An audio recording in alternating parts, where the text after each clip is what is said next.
I finished and I really loved it by the end of it. I was so unsure on this whole Dragon Ball thing at the very start, but this is a series that I personally believe just went from strength to strength and really found its footing by the midpoint, in my opinion, and it just became so good. Like, I really enjoyed this arc again. Probably my second favorite arc at the minute with an 8.5 out of 10. I love the fact that we got another tournament and we got to finally see Goku win. I've been waiting for that moment. I mean, the whole tournament thing did get a little bit repetitive by this point, which is why it isn't my favorite arc so far. Because I know in Japan, Dragon Ball Z is like still Dragon Ball and it's not really a separate series or anything. And I really do want to read Dragon Ball Z as soon as I possibly can get my hands on the complete box set of Dragon Ball Z. I'm going to save up for it. I promise I will get it. I will read it all and do another video like this because I'm a Dragon Ball fan now. I'm so sad that I didn't get to be a Dragon Ball fan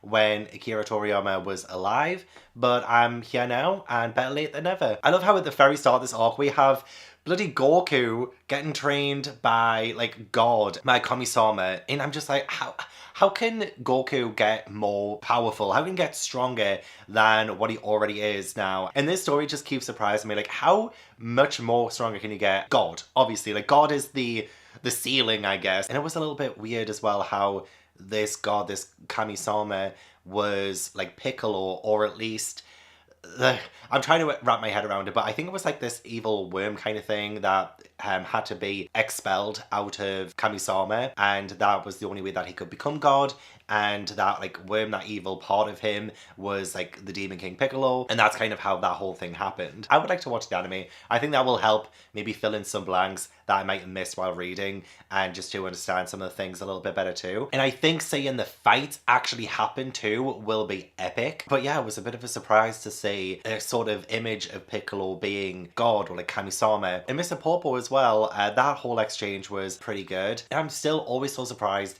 that Goku always has more to learn. And we got to see the culmination of that in the tournament that happened. And yeah, like, I really do love tournaments. I love that tournament aspect of it. I love all of the battles and the fights that happen with it. But yeah, this is like the third time in 16 volumes that we've kind of had a tournament. The same tournament, the Strongest Under the Heavens tournament. And yeah, I do think at times I was like, okay, this isn't as exciting as like the previous arc. I thought the previous arc had a lot of stakes, which, you know, like we had everyone get it pretty much resurrected in this arc. So really, like, what stakes are there really when everyone just like is saved by the end? But I don't think that detracts at all from like how much I love the previous arc, for instance, and how much I really do enjoy the story. I do think like the Dragon Balls are maybe like a little bit overpowered now, and it kind of does eliminate any kind of true stakes if all they have to do is like collect the Dragon Balls, make a wish, and everything's okay again kind of thing. So I don't know how that's going to work moving forward.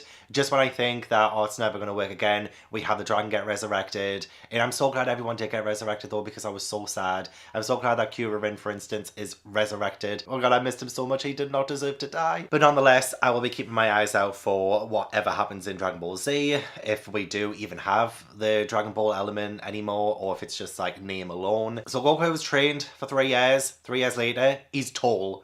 He is tall. I was so shocked. I mean, I shouldn't be shocked because he's obviously going to grow. But like seeing Goku full on adult now, pretty much, like being tall, I was just flabbergasted at seeing how different he is. Not different in terms of like personality and stuff. He still has a lot of his old traits, but he is just like, oh, he's fantastic. His fighting ability is so great. It gets better and better. And again, I think, where is the ceiling for Goku? Because he just keeps surpassing it. Oh, another kind of resurrection thing where I was a little bit like, oh, okay, was the assassin who Goku took down, but now he's like a cyborg, and they do defeat him, but I think he's still gonna come back later potentially, because the Crane Master took him away, his brother. So like I feel like that is probably gonna come back to bite us in the ass too. But I was kind of surprised to see him come back. Actually, I have another reunion as well with Chi-Chi. I had no idea who she was either. I was trying to rack my brain being like, who is she? Because she obviously knows Goku, and Goku's like, who are you?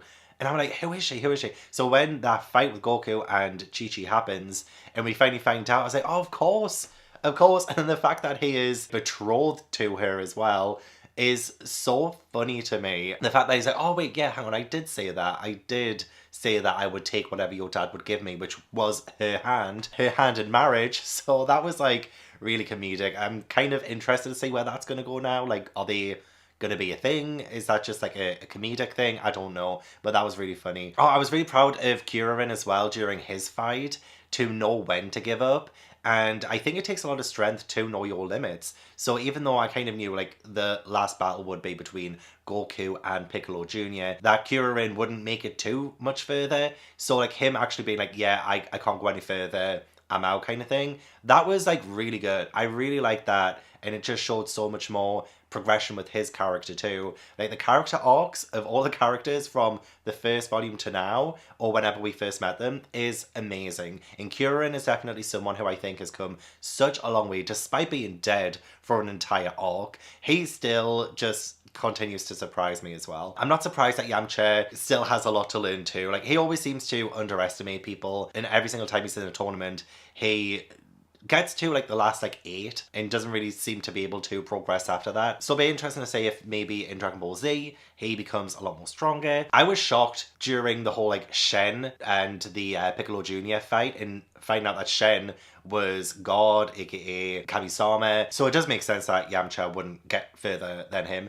But at the same time, the fact that God was trying to get Piccolo Jr. into the jaw, the demon seal thing, and he ends up getting taken into it himself, and then Piccolo Jr. swallowing it, and then later on when Goku fights him and you know he goes giant and Goku goes inside his mouth and gets the jar out. Oh my god, that was amazing. But the whole fight between Goku and Piccolo / Piccolo Jr. was fantastic. I loved it so much. One of my favorite fights of the series. When Piccolo regenerates his arm as well, oh, that was disgusting. And when he blasts Goku through like the shoulder chest area bit there, and it looked like Goku was dying. I mean, I knew he wouldn't die, but still, that was intense. It was still like so much fun. And I think that's one of the things that I really do like about the Dragon Ball fights, is that even though they do come across as quite intense, they are just so much fun too, and so fun to follow along with. One minute, I love the sleight of hand sometimes when Goku manages to, like, say actually when Goku is fighting with Ten and he takes Ten's belt, like that whole exchange was kind of funny, but it kind of does again show you just how much Goku has progressed this entire time and how much faster he's gotten. That was so funny but so good. But yeah, the battles can go like really dark one minute to like really light the next, and I love the dichotomy between them. One of my favorite moments that's like so underrated is when Lunch like kicks God down the hole. You know, when she's like, I don't care if you're God going down there kind of thing. Like she just kicks him down there. That was so funny. I kind of love the fact that Goku helped restore Piccolo. So he does win, finally. Yes, he finally wins. And I love that. I've been waiting years for that to happen. But I'm so glad Goku did win. And he ends up allowing Piccolo to get healed, to have that thingamabobby, the bean thing that helps him get healed. And Piccolo has gone off and he's going to get stronger and he's going to come across Goku again. So I love the fact that Goku didn't take him down just now because he appreciates the fact that he has an arch enemy. Oh, but like the moment where I actually started to get a little bit emotional was during this whole moment here about like the importance of the Dragon Balls. And the Master says, well, the Dragon Balls you created, Goku would never have become what he is. None of these heroes would have. From just one Dragon Ball, this saga began and so the world was saved. And it's all of these like really cute, nice moments of all of them together. And it's just like a family, you know? It's like a family that I ended up really growing to care for by the end of this 16th volume. And I just got like a little bit emotional, I'm not gonna lie. I was like, oh my god, like this is so sweet, and I'm gonna miss these characters until I pick up Dragon Ball Z, of course. But then of course it made me also feel sad for Akira Toriyama, who created this incredible world, and I've just loved his illustrations. I've loved his story so far. I didn't think I would enjoy it as much as I did, which is a huge testament to his writing style, especially at the start of the series when I thought, oh, I don't think this is really going to be for me after all. Like, it isn't really what I was expecting too much. But then it surprised me and it really hooked me in, and I'm so glad that I did end up loving it. Ash has come in again to interrupt filming. It's just like you want to hear me talk about Dragon Ball. I might call you Piccolo because you're so annoying. Sorry, my notes are a jumble. But when Goku and Kuririn and Yamcha had the Turtle School uniforms, even though they didn't have to, and they each got their uniforms just because they wanted to without telling each other either. It was like a nice little surprise, and that was just so sweet. Ruining the moments every single time. Oh, and then how can I move on from this? But Goku passing down, being a god, Kamisama says, you know, you're good enough to surpass me, like you can be a god and Chi-Chi can be a goddess, can live up in the heavens and all of that. And then Goku's like, it was boring enough when I was there for that little period. I ain't gonna be no god. That was so funny. Only Goku would turn down that kind of opportunity. That isn't Goku's life. He is gonna continue getting stronger and he's gonna continue fighting. One day he's gonna defeat Piccolo Jr. and it's gonna be incredible. It's gonna be so good. I imagine that will be what Dragon Ball Z might lead up to, potentially. I'm not sure. But I'm so super happy that I did it. I finished it. I finished the original Dragon Ball series. So taking a look at my final arc rankings and arc ratings as well, I do feel like these are my final ratings. I know I changed them a few times during this video, I apologize. But I do think the King Piccolo arc is my favorite, followed by Piccolo Jr., then the 10 Shinhan arc, the Commander Red arc, the Fortune Teller Barber arc, the Tournament arc, the Red Ribbon Army arc, the General Blue arc, and then finally is the Emperor Pilaf arc. But we did have to start somewhere. We might as well start from the bottom and just grow from there, and that's what we did. And that is all of Dragon Ball Red. I hope you enjoyed the video. Please do give it a like if you enjoyed, subscribe if you haven't already. Leave all your comments down below to let me know what you thought of the vlog. Let me know what you think of Dragon Ball. Tell me absolutely everything down below, and hopefully I will see you in the next video. Bye.